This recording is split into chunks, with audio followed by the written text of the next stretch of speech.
So I'm really excited about this one. Vess, thanks for being on the show today. This is Live Life by Design. We got Vessie Pearson in the house. How you been, brother? Very well, and I've watched your show, and I'm just grateful to be here. So thank you. Thanks so much. We've known each other for a while, but over the last few years we haven't chatted as much. So I'm excited to catch up and see how things are going.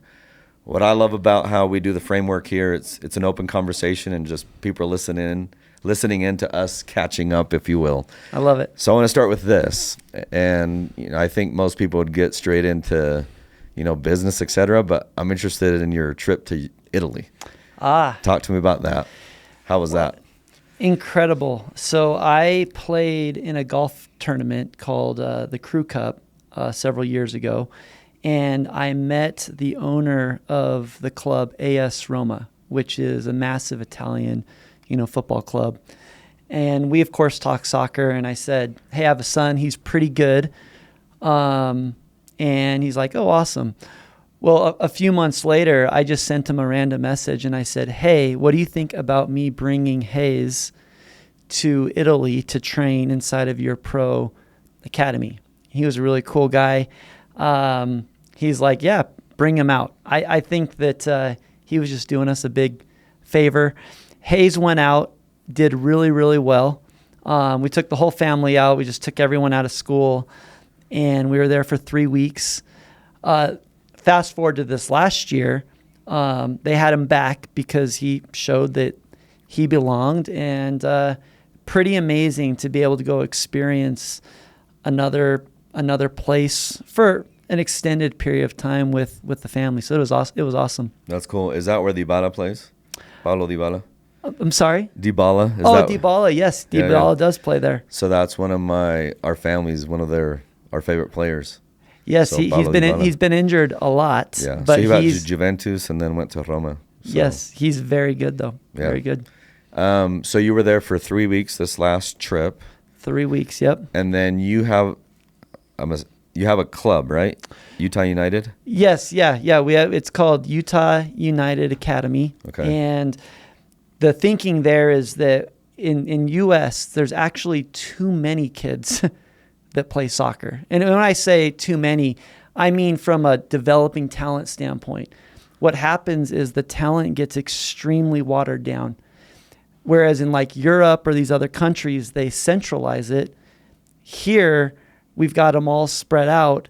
So the purpose of Utah United was to bring the top players in the area together. So we don't really compete locally. We just go to places like San Diego or other spots to compete. But it's been really fun. Do you guys even play with UISA or no? No UISA. Nope. So just strictly strictly tournaments. What leagues do you guys play, or just tournaments? Just tournaments. Now this year we actually partnered with another club, Wasatch, so that we could play inside of MLS Next. Mm-hmm. And so when we play MLS Next, we play as Wasatch. When we play Super Copa or Albion Cup or whatever, we play as Utah United. But if you have a child that's into soccer, the biggest thing is the training environment. Mm-hmm. And that's really what we prioritize, not so much the games or the platform that we're in. And then when did you come up with this idea? It's like, hey, I'm gonna create a club. I'm gonna create this soccer platform for kids so I can unify all these players. Well, I actually didn't come up with it. Hayes and my other boys love soccer. Hayes got invited to this training group, Utah United, and it was amazing. I really believed in the coaching staff. My personality is when I kind of buy into something, I'm all in. So immediately I'm like, hey, let's level up. Let's do this. Let's do that. Let's invest here. Let's not invest there. And it's been really, really fun. A little side project. Yeah, I'm loving. I need to come to a game, by the way. Yeah. Need to check it. I love the uniforms. I'm assuming Corey was involved there somewhere. Corey did the uniforms. Oh my goodness. And it's so clean. His goal is to get us into Soccer Bible, and I think he'll do it. So. Yeah, it's really well done. So congrats there. In fact, and we'll pivot out of soccer here in a few. But one of my buddies, I don't know if you remember the name Ozzie Antonetti. He played at BYU on the men's volleyball team. He won a national title. I want to say 98, 99, around there. He's Puerto Rican outside hitter. If you go to that BYU Hall of Fame place, his silhouette is there with his vertical. Like 48 inches or something? That's him. So he's one of my buddies from Puerto Rico. Amazing. I literally got back from my mission and I see, this guy that looks like Ozzy walking down State Street on University Avenue. I'm like, that looks like Ozzy. I flip at you and I'm like, what are you doing here? It's like, bro, the Mormons recruited me to BYU. I'm here. I'm playing volleyball. I'm like, what? So random. But he moved to Spain, to Galicia, to Santiago de Compostela, and he created a club, an academy. It's really a boarding school for players to go in and basically learn and harvest talent and then ship them to different clubs throughout the world. Yeah. And his son actually plays in La Liga. Amazing. Yeah. With who? You put me on the spot. I want to say, I might get this wrong, Ozzy. I apologize, but I think it's with Sevilla FC. Cool. But he also plays for the Puerto Rico men's national team, and he's a starter. Oh my goodness. And he's one of their top scorers. But anyway, I took my now 20-year-old to his camp. So we're at this training camp for Celta de Vigo, and it's in La Liga, in the first division. And we're practicing, they're doing their thing. And then all of a sudden buses start showing up with kids of all different ages. So one bus is 8-year-olds, another bus is 12-year-olds, and they'll have their suitcases with them. And like they're wearing their travel gear as if they were coming from somewhere, not going somewhere, but coming from somewhere. And I'm like, where are those kids coming from? Oh, they're coming from Tokyo. Really? How about Qatar, London, Barcelona? And I'm like, what? Yeah, all these tournaments. They do tournaments every week, and they come, and I'm like, it looks like they're just getting back from the trip. Are they not even going home first? Oh, no. They get back from the trip, they change here, and they go straight into training. Yeah. And I'm like, you see those buses over there? Those go around all Galicia picking up the talent because we make it easier for them to be able to come to the complex to get trained. And right then I'm like, it's another level. It's not just another level, Vess. It is a different world. Yes. And for us to catch up in our country, in the U.S., it ain't happening. I totally agree. Yeah. Yeah. One more thing about the trip. I was so proud of Hayes because imagine being an 11-year-old boy. You don't speak the language. You're going to one of the top academies in the world, and all of the insecurities that come, and you're just jump right in. And the level of like focus that it takes to go through a training when you can't understand what the coach is saying, but you just have to use all of your other intelligence to try to figure it out was really cool. And this year when we showed back up, Hayes, who couldn't even speak to these kids, when we got to the locker room, they erupted in pure jubilation. That's cool. That Hayes was back in. So aside from the soccer, just like the courage that he had was amazing to me. And that speaks to the power of sports. That speaks to that human connection. That's beautiful. That's really cool that you're able to teach that lesson through that experience. Okay, now let's pivot into business. And I don't want to make the show all about business and everything, but obviously life, business, it's all one. It's all intertwined. It's totally. All spiritual. It's all physical. It's all intellectual. It's all emotional. But you have had a tremendous amount of success, like crazy success, and you're currently the CEO of Aptive. If you don't mind, just talk to us a little bit about the Aptive journey and what just recently transpired, because I think it will give our viewers and listeners some inspiration. And I think we'd be cheating if we didn't talk about this a little bit. All right. I appreciate that opportunity. So Aptive, we're a residential pest control company. We're in about 40 states. We have about 600,000 active customers, and we're going into our 11th year. And last fall, we partnered with a private equity firm, Citation Capital. They acquired a majority of the business, But I personally kept in most of my equity and decided to stay on as the CEO. And my partner, he moved along. It's been an incredible journey. When we started 10, 11 years ago, admittedly, I thought we were just going to build up a customer base to then sell it to Terminex like we had done with our previous 3 businesses. Very quickly, though, we decided, you know what, let's build a brand that can last. Let's not just focus on, driving revenue, but let's focus on customer experience. Let's focus on employee experience. Can we build something that will go on forever? And, we have the 3rd most residential customers in the United States. We did it in 11 years. The top 2 companies have been going for 100 years. And I think that we will eventually be the largest residential pest control company out there. Wow, that's beautiful. Tell me about your experience in transacting, hiring an iBank, meeting with the different private equity firms. What did you learn along that journey? It's not for the faint of heart. It is a wildly taxing, emotional experience. And in fact, I went through the experience in 2021 and failed. And I had all these people counting on us getting a deal done and liquidity for themselves because our employees own about 30% of the business. I went out. I thought we were a great company.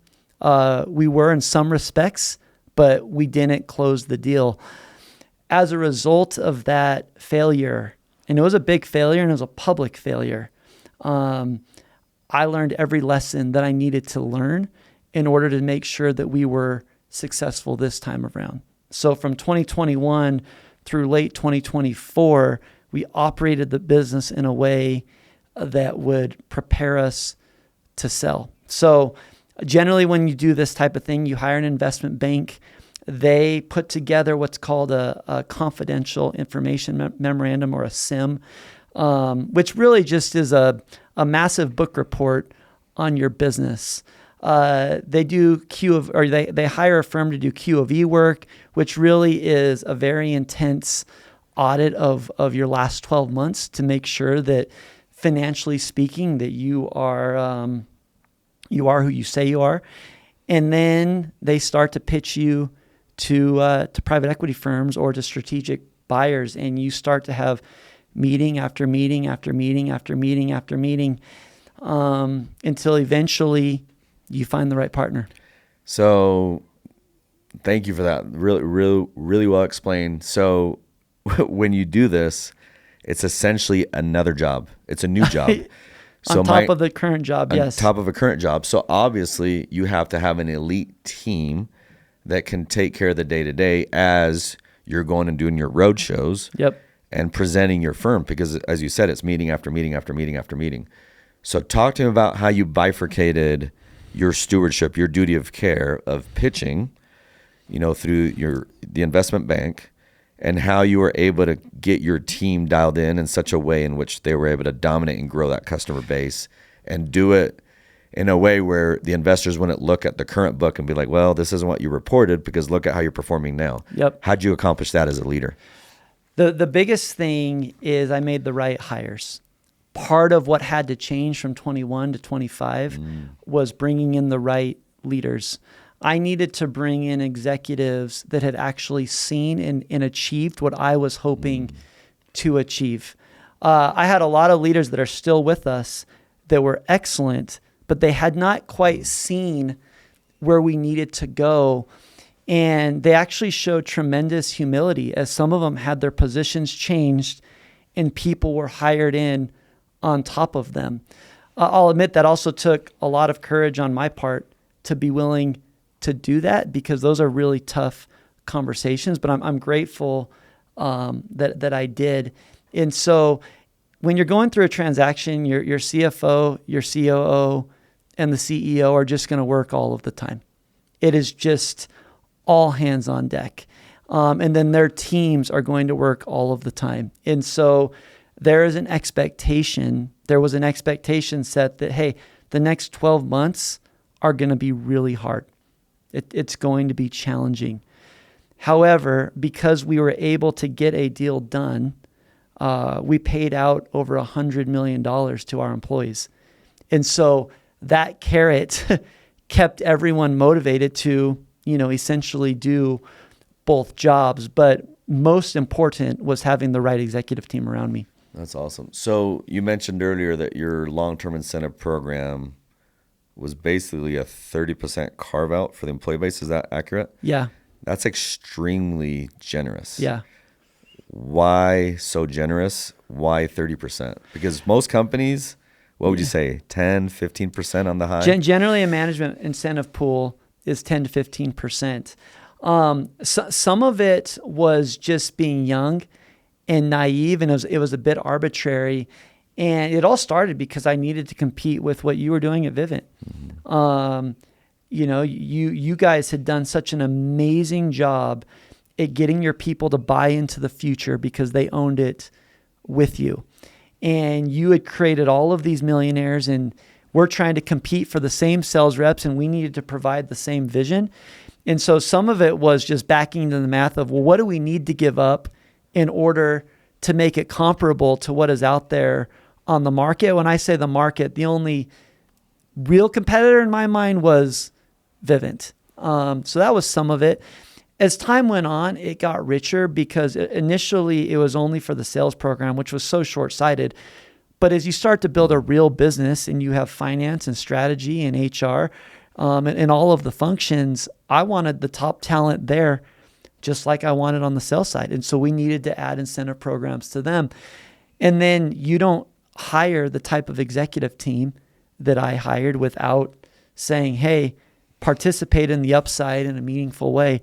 So you add all of that up and it landed around 30% of the business. Awesome. How did it feel to you when you're able to get the transaction done and you're able to issue that liquidity to your employee base? Just talk to us through that experience. Yeah, I mean, I'll try to be as raw as I can. In 2021, the pressure to get a deal done was so great. I was going to the doctor consistently because I was convinced I was going to have a heart attack. Wow. That's just the weight that I felt. And then having to navigate and somehow pick myself up, pick the company up after not getting a deal done, re-rally the troops, say, stick with me, I've got it.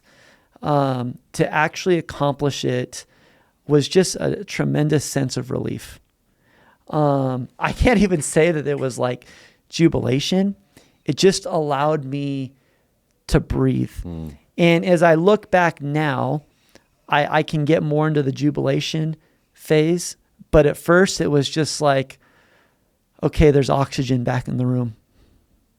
That's awesome. Did you guys do any kind of event or anything when you guys transacted or anything like that, or no? This is off record. We had a big announcement, Okay. Party. Okay, here we go. So it gave you that opportunity to breathe again. Now let me ask you this, because I mean I said this before I said I want to start getting into business. It's physical, it's spiritual, it's emotional. It takes your whole person. Yeah. And you can't separate it. It is what it is. And I think all the entrepreneurs viewing this know this.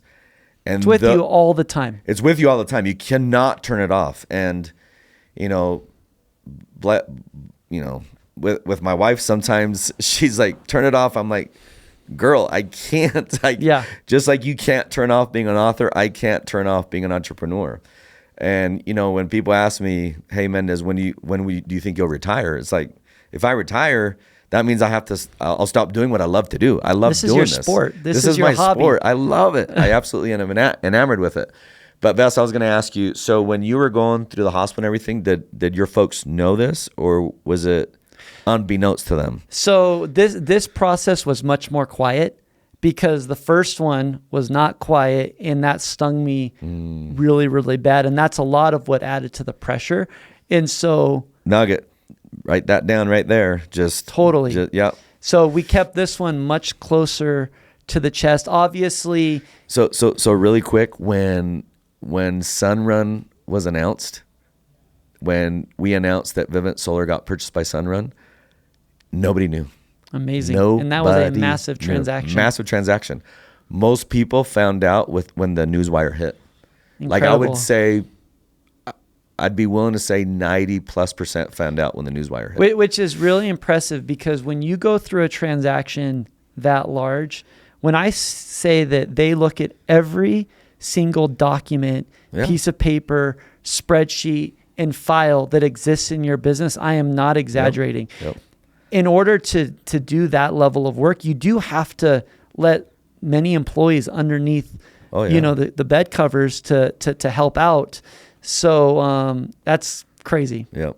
So on this one, did they not know you were going through these different physical ailments, or how did that work? So this one, because since late 2021, we have hit our numbers every single quarter, every single month.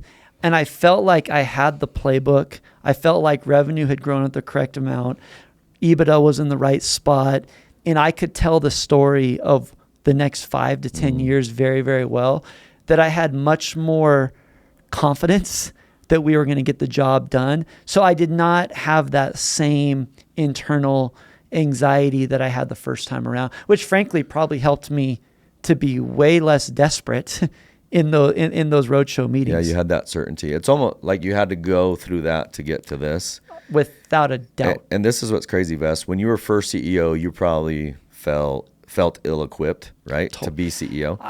It was just like a title that was handed to me because I was the one that was there first. Yeah, but it's, I say this all the time, the only way you can truly prepare to be a CEO is really by being a CEO. Yeah. And then, you had to find those human resources that had been through what you were going through so that they could give you the North Star on how to get through a transaction, having been there before. Like, we can have the very best people in the world around us, but if they haven't gone through that war, through those battles, it's really tough for them to lead the troops through it. That's why, like in sports, it's a really strong competitive advantage if somebody in that locker room has a ring on their finger, if they've been through it before. So they understand what happens in a Game 7 situation. So they understand what happens when you take a loss at home and you have to hit the road and steal one from your opponent in their local arena. Without my CFO, Mark Lawrence, without our Chief Strategy Officer, Edmund Mackey, without our COO, this deal doesn't get done. The steadying of the ships, the composure, the perspective, hey, every deal falls apart 3 times first before it actually gets done. Yeah. All of that wisdom carried us through. And what's so funny is, when you have these victories, like all those quote unquote losses just kind of like wither away. You know what I mean? It's like in the moment, you're like, how am I going to survive this? I say it all the time. Being an entrepreneur, being a CEO is escaping 1,000+ deaths. Yes. Like, you look back now and you probably wondered, how did I get through that? But that pain somehow does go away because that's just how life works. Well, there's a phrase that I've learned a little bit about, metacognition, which is thinking about thinking. Things happen to us and we feel something. That feeling creates an awareness of do something. However, the feeling should not dictate what the action is. You need to be able to separate, okay, I am feeling frustrated, sad, mad, happy, whatever. However, the correct action is this. And I think that we did a really good job of separating the feelings from the first transaction and letting it lead to better actions for the second one. Well, I love that. I mean, when you said that, it reminded me, I don't know if you saw that video on social media with the Blue Angels, the pilots. I did not. How they prepare, for their different routes and air shows, and even, when they go do what they're supposed to go do, top tier pilots. So they actually get in a room and they actually go through all of the different maneuvers and movements that they have to go through in flight. So they go through the exact precise flight mentally, like in a conference room, as if they're in the pilot seat. So that way, when they're in it, in the physical form, in the actual form, they've already been through it through their nervous system. It's embedded in their DNA. Yeah, well, I have a great friend, Omar. He's a former Navy SEAL. We've done really cool work together. And he explained to me that during training simulations that were very real, his heart rate would decrease from where it was when he started. Wow. And it had to do with the level of preparation. Yeah. There was no anxiety because the preparation was so high. Same thing goes with Alex Honnold from the film Free Solo. He climbed El Capitan without a rope. And I had an opportunity to spend some time with him.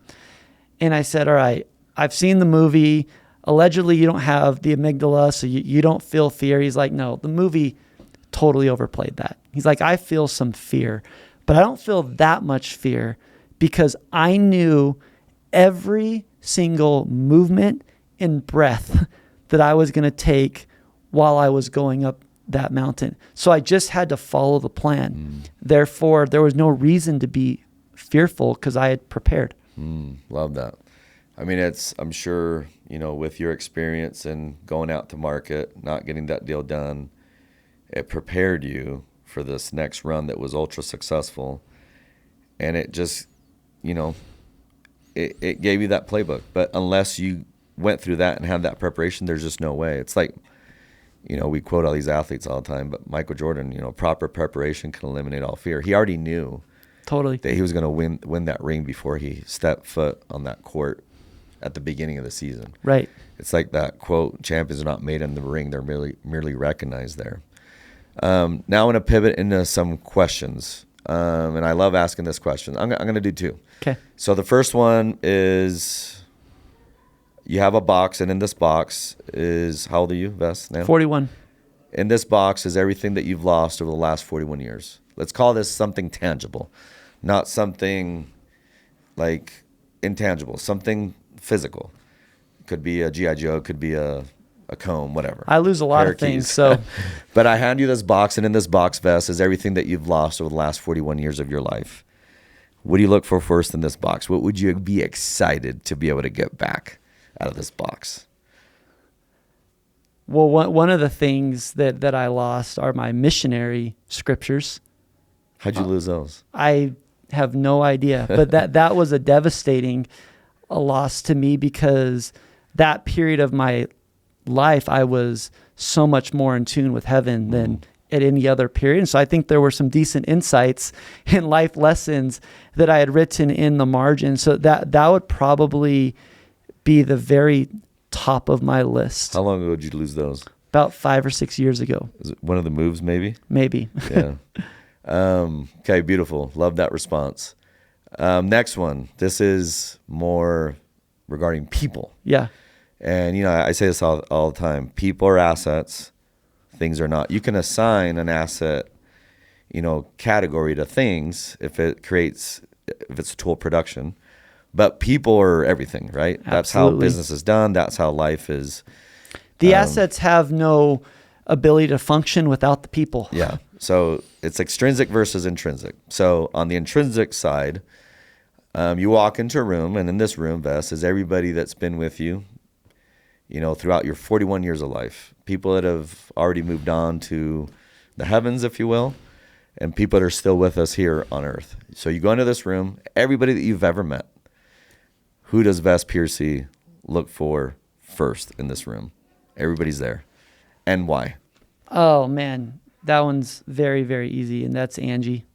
Call it cliche, but she is everything to me. I completely adore her, and she's one of the few people that literally has no enemies. She lights up her room.